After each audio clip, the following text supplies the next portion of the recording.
somebody gave me a bid of $15,000 to build a room and a room out here, and I said no. I said I got it.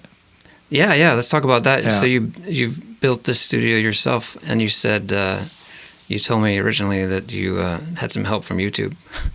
Oh yeah, no, yeah. How to frame a wall?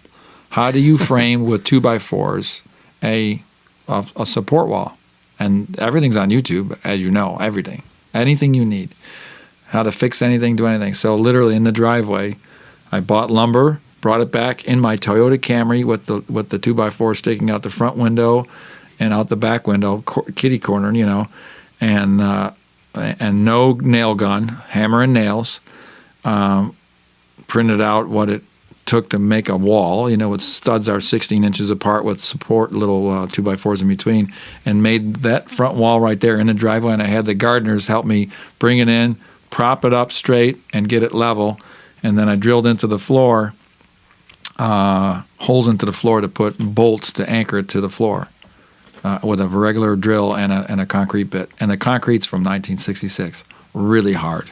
And you were ahead of your time, I think, in that respect, building your own studio 13 years ago, 12 years ago. Well, how did you know? When did you know you needed to do that? Well, and you wanted to do I got a request from, I know a lot of my work comes from knowing composers that are writing music or producers that are writing music. So I got a request, it might have been 2 requests in the same week or same couple of weeks, like, hey, you don't need to drive to Santa Monica to this jingle house. We've got a Latin trumpet solo for 8 measures, but did you know that Pro Tools is digital now? And since we have broadband internet, did you know that you can use a program called Fetch and load up your large files to an FTP parking site? Right. There wasn't WeTransfer yet, and there wasn't Hightail. And I go, no, I didn't. Pro Tools, I've seen Pro Tools in the studio, of course, you know, going to a studio and people recording you to a hard drive, but I didn't know it was available for like the average Joe, right? I go, no, tell me more.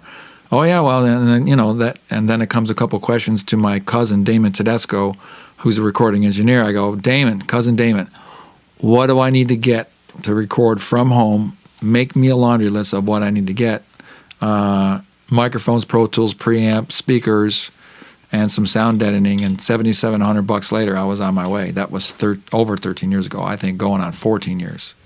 So out of necessity of not driving to a place, out of the ability for people to demand it and saves them time when they're not engineering you and they're spending their time on their stuff and you're at your place recording their stuff, that's very attractive, especially in this day and age, especially in Los Angeles.